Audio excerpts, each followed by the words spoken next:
تو ہمیشہ ساری نماز کو اور سورہ فاتحہ کو اور اہدنا الصراط المستقیم کو جو ہے شعور کے ساتھ پڑھنا چاہیے. اور اگر اس آیت کو مینی ٹائمز بھی پڑھ لیں تو اپنی نمازوں کے اندر تو وہ بھی اچھا ہے.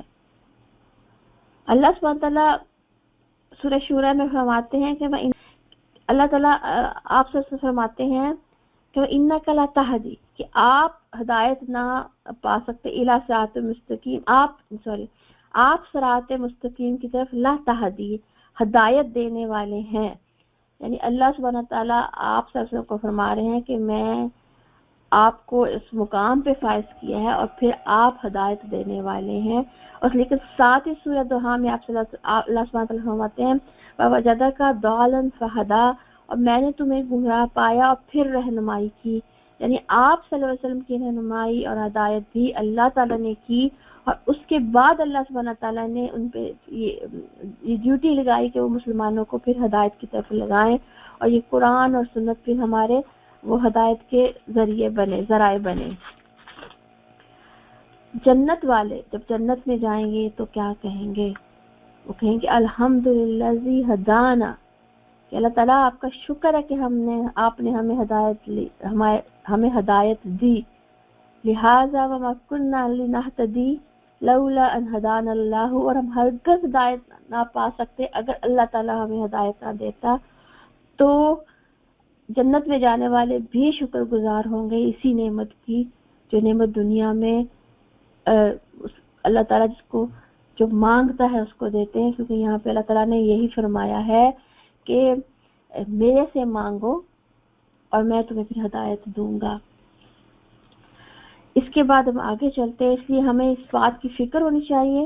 اور دیکھیں کتنی خوبصورت بات ہے کہ پہلے ظلم کی بات کی ہے اور پھر اللہ تعالیٰ نے قرآن اور پھر ہدایت کی بات کی ہے. اور قرآن پاک میں ہی آتا ہے کہ اللہ یہدی قوم الظالمین کہ اللہ سبحانہ تعالیٰ ظالم لوگوں کو ہدایت نہیں دیتا. تو دیکھیں کنیکٹ کریں ان دونوں باتوں کو کہ ظلم کرنے والوں کو ہدایت نہیں ملتی اور تو ظلم نہ کریں اور دعا کریں اللہ تعالیٰ جنت کی طرف لے جانے والی ہدایت دے. آمین. چلے آگے چلتے ہیں. آگے آتا ہے یا عبادی کلکم جائع الا من اطعمتہ فاستطعمونی اطعمکم یا عبادی کلکم عار الا من کسوتہ فاستکسونی اکسکم. اب یہاں پہ دو باتیں اللہ سبحانہ نے کیا فرمائی؟ میرے بندو تم سب بھوکے ہو یا تم سب بھوکے ہو. اور آگے فرماتے ہیں اس سوائے اس کے جس کو کہ میں کھانا کھاؤں الا من اطعمتہ سوائے اس کے جس کو میں کھلاؤں فاستطعمونی پس تم مجھ سے ہی کھانا مانگو اطعمکم اور میں ہی تمہیں کھانا دوں گا. اللہ اکبر. بے شک یا ربی. اس کے بعد اللہ تعالیٰ فرماتے ہیں یا عبادی کلکم عار الا من کسوتہ کہ اے میرے بندو تم سب کے سب بہنا ہو بغیر کپڑوں کے ہو کسوہ یوز وغیرہ بغیر کپڑوں کے ہو. فاستکسونی تو پھر تم مجھ سے ہی پہننے کے لیے مانگو اکسکم اور میں ہی تمہیں پھر دوں گا میں ہی تم کو پہناؤں گا. تو آپ پیاری سسٹرز دیکھیے کہ اب انسان کی مین حاجات کیا ہیں. وہ ایک پاکستان میں نعرہ بہت مشہور تھا روٹی کپڑا اور مکان شاید ابھی بھی ہے روٹی کپڑا اور مکان کہ ہم آپ کے لیے روٹی کپڑا اور مکان دیں گے. اور اللہ تعالیٰ فرماتے ہیں کہ روٹی اور کپڑے اور کپڑا اور مکان یعنی تمہاری تمام کی تمام ضرورتیں دین اور دنیا کی ہر طرح کی ضرورت اللہ کے ہاتھ میں ہے اور وہی دیتا ہے. اور یہاں پہ ہماری اصل میں حاجات کا ذکر آ گیا ہے. اگر اللہ سبحانہ تعالیٰ کسی کو محروم کر دے تو کوئی بھی نہیں دے سکتا تو پھر اسی سے مانگیں. ٹھیک ہے. اور پھر اللہ کو مانگنا پسند بھی ہے. آپ دیکھیں قرآن پاک میں اتنا مکھی بھی تم سے کوئی چیز لے کے اڑ جائے تم تو اس کو واپس نہیں لا سکتے ہو. اتنے امیر لوگ ہوتے ہیں یا اتنی ٹیبلز بھری ہوتی ہیں کھانوں سے ہر طرح کی چیزوں سے لیکن اللہ رحم کرے کچھ افراد ایسے ہوتے ہیں وہ کھا ہی نہیں سکتے. لوگوں کے گھروں میں جانا ہوتا ہے، اتنے بڑے بڑے مینشن ہوتے ہیں، دعوتیں پارٹیاں ہو رہتی ہیں، اسی گھر میں ایسے افراد ہوتے ہیں جن کو ٹیوبس لگی ہوتی ہیں، کیونکہ اللہ سبحانہ تعالیٰ سب کو صحت دے. لیکن یہ دیکھیں یہ اللہ سبحانہ تعالیٰ ہی ہیں جو یہ ساری چیزیں پرووائڈ کرتے ہیں. اور پھر اللہ تعالیٰ کہتے ہیں کہ ہم اللہ تعالیٰ سے ہی مانگیں، کیونکہ اللہ کو مانگنا پسند ہے اور اللہ تبارک تعالیٰ کو پھر دیں گے. اور ہم اگر اپنی دعاؤں کو دیکھیں جو آپ صلی اللہ علیہ وسلم نے ہمیں دعائیں سکھائی ہیں، کسی کو کھانے کے بعد کی دعا آتی ہے تو پڑھ کے سنائیں ہم کیا مانگتے ہیں، کیا کہتے ہیں کھانے کے بعد؟ الحمدللہ. دوبارہ پڑھیے، کٹ کی آواز. الحمدللہ الذی اطعمنا وسقانا وجعلنا من المسلمین. جزاک اللہ خیر. دیکھیے اللہ تعالیٰ کو ہم شکر ادا کرتے ہیں، اس بات یہ ہماری عاجزی ہے کہ ہم اللہ تعالیٰ سے کہتے ہیں اللہ تعالیٰ ہم کچھ نہیں تھے، جو بھی کھایا اور پیا ہے کس نے دیا ہے؟ آپ نے دیا ہے، اس کا شکریہ. اور جو ہم تو ہمیں مسلمان بنایا اس کا شکریہ. اب یہ بتائیے کسی کو کپڑا پہننے کی دعا آتی ہے؟ جو ہم لباس پہنتے ہیں تو کون سی دعا مانگتے ہیں؟ الحمدللہ الذی کسانی ھذا الثوب ورزقنیہ من غیر حول منی ولا قوت. یہاں پہ ہم اللہ تعالیٰ کا یہ دیکھیں جو کسو یہاں پہ ورڈ یوز ہوا ہے نا، جو کسا ہے یہاں پہ ورڈ یوز ہوا ہے، اسی کو ہم وہاں پہ یہ ہے فسقسونی والا جو ہے وہیں پہ کسانی کا ورڈ یوز ہوا ہے کہ اللہ تعالیٰ آپ کا بہت بہت شکریہ کہ آپ نے مجھے یہ کپڑا پہنایا. اور آگے ہم یہ کہتے ہیں کہ یہ جو اپنے رزق مجھے کپڑے کا دیا ہے اس میں نہ میری کوئی کوشش ہے اور نہ میری کوئی قوت ہے. اور اگر آپ دیکھیں تو جو ایک اس کے اندر ہماری کوئی اوقات نہیں ہوتی. ایک میں پڑھ رہی تھی یہ واقعہ جو ہے یہ ہماری اس میں حدیث میں نہیں ملتا، لیکن یہ وہاں سے ڈرائیو کیا گیا ہے، اسرائیلیت سے ڈرائیو کیا گیا. حضرت موسیٰ علیہ السلام کا قصہ کہ حضرت موسیٰ علیہ السلام نے اللہ سے کہا کہ اے میرے رب مجھے کوئی دنیاوی ضرورت پیش آ جاتی ہے تو آپ سے سوال کرنے سے شرماتا ہوں. تو اللہ تعالیٰ نے فرمایا مجھ سے سب کچھ مانگو، یہاں تک کہ آٹے کے نمک اور سواری کے چارہ کا سوال بھی میرے سے کیا کرو. اور آپ دیکھیں سسٹر کے من جب کھانا اور جو لباس ہم تک پہنچتا ہے اٹس ناٹ من و سلوہ، ایسا نہیں ہے کہ یہ ہمارے اوپر اتار دیا جاتا ہے، بلکہ اس کے لیے اللہ تعالیٰ اسباب بناتے ہیں. ہمارا ایک لقمہ جو ہمارے منہ میں جاتا ہے وہ دانہ بیچ میں بونے سے شروع ہوتا ہے، سبحان اللہ، جو ہم تک جاتا ہے. ہم جو لباس پہنتے ہیں وہ لباس اگر زمین پہ پودا گرو ہو کے یا کسی فیکٹری میں بننے سے جا کے، وہ سارے کے سارے ذرائع اور اسباب اللہ سبحانہ تعالیٰ پیدا کرتے ہیں. اور ہر اس ذرائع اور ہر اس اسباب میں ہم اللہ تعالیٰ کے محتاج ہیں جو ہم تک پہنچتا ہے. الحمدللہ یا ربی فار ایوری تھنگ. اس کے بعد ہم اگلی چیز پہ آتے ہیں، اور یہ بھی بہت بہت بہت خوبصورت اللہ سبحانہ تعالیٰ نے فرمایا ہے کہ یا عبادی، اے میرے بندو، انکم تخطئون باللیل والنہاری وانا اغفر الذنوب جميعا فاستغفرونی اغفر لکم.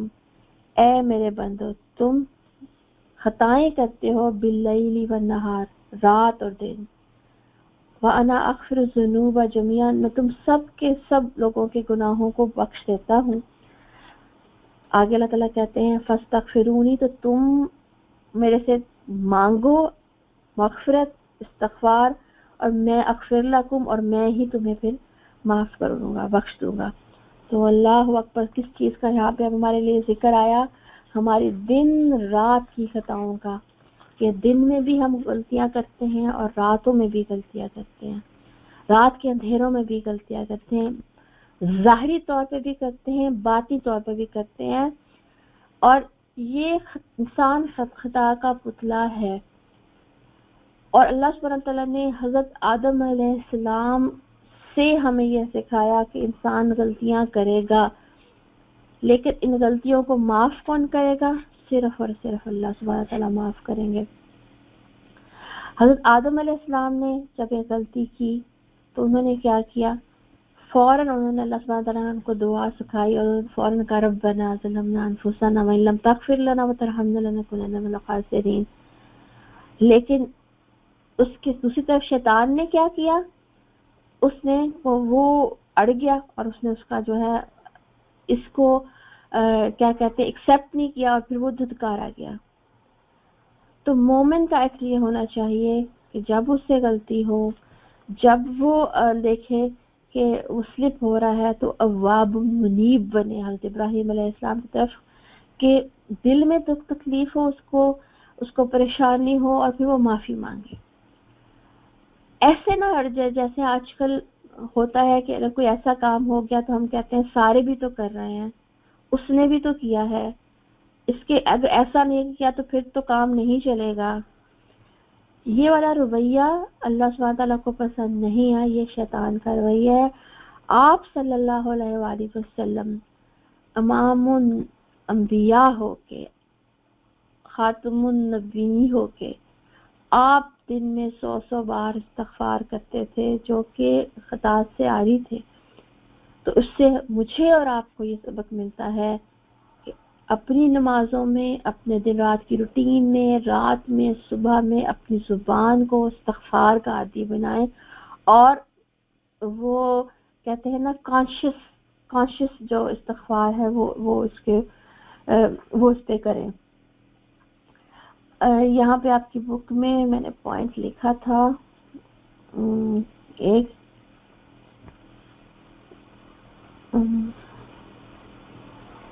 جی ہاں, یہاں پہ یہ والی بات ہے. ابو سعید خدری سے روایت ہے کہ شیطان نے خداوندی میں عرض کیا, یا رب مجھے تیری عزت کی قسم تیرے بندوں کو اس وقت تک گمراہ کرتا رہوں گا جب تک ان کی روح ان کے جسم میں ہوگی. اس کے جواب میں اللہ تعالیٰ نے فرمایا, مجھے قسم ہے اپنی عزت و جلال اور اعلیٰ شان کی, جب تک میرے بندے مجھ سے بخشش چاہیں استغفار کرتے رہیں گے میں بخشتا رہوں گا. یہ مشکات کی حدیث ہے اور میں نے یہ اس کو نکالا تھا, تو یہ باب استسقاء اور باب توبہ میں حدیث یہ نکلتی ہے. 204 اس کا نمبر ہے, یہاں پہ نہیں لکھا ہوا. اور سورہ ہود میں آتا ہے وَإِلَّا تَغْفِرْ لِي وَتَرْحَمْنِي اکن من الخاسرین, اے میرے رب اگر تو مجھے نہیں بخشے گا اور مجھ پہ رحم نہیں کرے گا تو میں گھاٹے والے میں سے ہو جاؤں گا. اور یہ دعا حضرت نوح علیہ السلام کی ہے جب انہوں نے اپنی کمزوری اور جو ہے خطا کا ذکر کیا تھا. تو یہاں پہ پھر گناہوں کی بات آ جاتی ہے کہ استغفار اور توبہ, انسان محتاج ہے اللہ کا اور دن رات اس کو استغفار اور توبہ کرنی چاہیے. اگلے پورشن پہ چلتے ہیں حدیث کے انشاءاللہ. اچھا جناب, آگے پھر اللہ سبحانہ تعالیٰ فرماتے ہیں یا عبادی, اے میرے بندو. جب اللہ تعالیٰ عبادی کہتے ہیں تو ایک دم سے اپنے اوپر ایک ذمہ داری محسوس ہوتی ہے, کیونکہ اللہ تعالیٰ اپنا بندہ کہہ رہے ہیں. اور اللہ تعالیٰ جب اپنا بندہ کہتے ہیں, یہ سٹارٹ میں ہی ذکر کرنا چاہیے تھا لیکن مجھے اب خیال آ رہا ہے کہ اپنا بندہ کہتے ہیں تو دو چیزیں ہوتی ہیں. ایک تو اللہ سبحانہ تعالیٰ کا میرے ساتھ ایک لنک محسوس ہوتا ہے کہ وہ مجھے پکار کے کہہ رہے ہیں, اور دوسرا یہ پتہ چلتا ہے کہ ہم بندے ہیں اور ہم غلام ہیں, ہم ہر چیز میں اللہ تعالیٰ کے محتاج ہیں.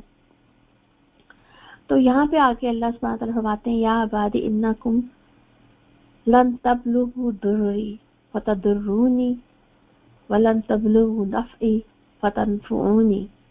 کہ اللہ تعالیٰ فرماتے ہیں کہ یا میرے بندو,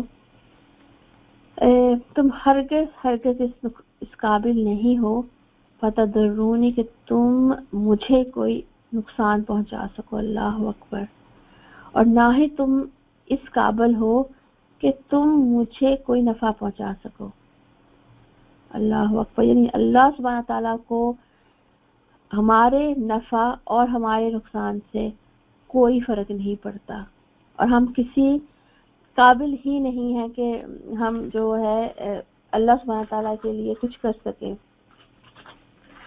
اچھا, اس کے ہے ایک جگہ آتا ہے کہ یہ حدیث ترمذی میں ہے, باب القیامہ کے اندر ہے کہ یا عبادی, اگر سارے کے سارے انسان اور جن اچھا یہ اگلی والی میں آتا ہے. ابھی یہاں پہ ہم یہ بات دیکھیں گے اللہ تعالیٰ کو ہماری نمازوں، ہمارے سجدوں، ہمارے ریاضتوں کی کوئی ضرورت نہیں ہے. اللہ تعالیٰ کو اس سے کوئی فرق نہیں پڑتا ہم کتنی عبادتیں کرتے ہیں. اللہ تعالیٰ کو اس سے کوئی فرق نہیں پڑتا کہ ہم کچھ نہیں کرتے. ٹھیک ہے. تو المخلوق کی اطاعت سے اللہ تعالیٰ کو کچھ حاصل نہیں ہوتا اور اللہ تعالیٰ کا کچھ نہیں بگڑتا. اللہ تعالیٰ کسی کا محتاج نہیں ہے، کیونکہ اللہ تعالیٰ یہاں پہ فرماتے ہیں کہ یا عبادی لو ان اولکم و آخرکم و انسکم و جنکم کانوا علی اتقى قلب رجل واحد منکم ما زاد ذلك في ملکی شیئا. یا عبادی لو ان اولکم و آخرکم و انسکم و جنکم کانوا علی افجار قلب رجل واحد منکم ما نقص ذلك من ملکی شیئا. اللہ تعالیٰ فرماتے ہیں کہ اے میرے بندو کہ تم سارے کے سارے، تمہارے سے پہلے کے لوگ، تمہارے بعد کے لوگ، سارے کے سارے جن، سارے کے سارے انسان، سب کے دل اس فرد کی طرح بھی ہو جائے جو کہ سب سے زیادہ پرہیزگار ہے. یہ اس کا مطلب بنتا ہے. یہاں پہ لکھا ہے میرے بندو بلا شبہ کہ سارے اولین اور آخرین انسان اور جن دنیا کے سب سے متقی شخص کی خصلت پر بھی ہو جائیں تو میری بادشاہت میں زیادتی نہیں آئے گی. اور پھر آگے اللہ تعالیٰ فرماتے ہیں کہ سارے اول اور آخر کے لوگ، انسان اور جن، ساروں کے دل افجار قلبی رجل واحد منکم، تم میں سارے کے سارے لوگوں کے دل جو ہیں وہ فاجر بھی ہو جائیں، یعنی وہ فاجر شخص کی خصلت پر بھی ہو جائیں تو بھی میرے ملک میں کوئی، میری بادشاہت میں کوئی جو کمی ہے نہیں آئے گی. اللہ اکبر اللہ اکبر. یہ پڑھ کے ایسے نا سبحان اللہ رونگتے کھڑے ہو جاتے ہیں اس بات کو کہ اللہ سبحانہ تعالیٰ فرما رہے ہیں چاہے تم عبادت گزار ہو، چاہے تم فاجر ہو، مطلب تم اطاعت کرتے ہو، تم اطاعت نہیں کرتے ہو، تم نافرمانی کرتے ہو، تم نافرمانی نہیں کرتے ہو، اللہ کو کوئی اس سے فرق نہیں پڑتا کیونکہ وہ احد ہے، وہ صمد ہے. اللہ اگر ہم دیکھیں اللہ سبحانہ تعالیٰ قرآن پاک فرماتے ہیں کہ وَمَنْ جَاهَدَ فَإِنَّمَا يُجَاهِدُ لِنَفْسِهِ، اور جو کوئی اللہ کی راہ میں کوشش کرے گا تو اپنے ہی بھلے کے لیے کوشش کرے گا. ایک شخص ساری عمر بھی سجدہ کرتا رہے لیکن قیامت کے دن جب وہ اٹھے گا تو اس کو پتہ چلے گا کہ اس کو اللہ تعالیٰ ہی کی ضرورت ہے. اس کے ساری جو نمازوں سجدوں سے اللہ کو کوئی فرق نہیں پڑا کیونکہ اللہ کے خزانے جو اتنے وسیع ہیں کہ ان کے اندر کوئی کمی نہیں آئے گی. اگلی جو پھر جو اللہ تعالیٰ نے پھر جو فرمایا ہے اللہ اکبر کہ یا عبادی لو ان اولکم و آخرکم و انسکم و جنکم قاموا فی صعید واحد فسألونی فأتیت کل واحد مسألتہ. اللہ اکبر. اللہ تعالیٰ فرماتے ہیں کہ اے میرے بندو اگر تم سارے کے سارے پہلے والے اور بعد والے، سارے انسان، تم سارے جن، قاموا فی صعید واحد، ایک چٹیل میدان کے اوپر آ کے کھڑے ہو جاؤ، فاسألونی، اور تم مجھ سے سوال کرو، مطلب تم مجھ سے یہ پوچھو، تم جو کچھ مانگ سکتے ہو، تمہیں جو کچھ حاجت ہے، یعنی جو جا چکے ہیں جو ہے جو کچھ تم مانگ سکتے ہو، سبحان اللہ، جو تم سوچ سکتے ہو تم مانگو، میں تمہیں دوں گا. ٹھیک ہے، ہر ایک کو اس کے حساب سے دوں گا. اور پھر آگے سبحانہ تعالیٰ کہتے ہیں کہ ما نقص ذلک مما عندی الا کما ينقص المخيط اذا ادخل البحر بحرا یا بحرا. اور اللہ تعالیٰ فرماتے ہیں کہ اللہ تعالیٰ کا جو خزانہ ہے اس کے اندر جو ہے اتنی سی بھی کمی نہیں آئے گی کہ اس قدر کی جائے جیسے ایک سوئی کو سمندر میں ڈبو کر نکالا جائے. محیط کی بات ہو رہی ہے کہ اللہ سبحانہ تعالیٰ کے خزانے جو ہیں اس میں اتنی بھی کمی نہیں آئے گی، مطلب جو کچھ بھی مانگ لیں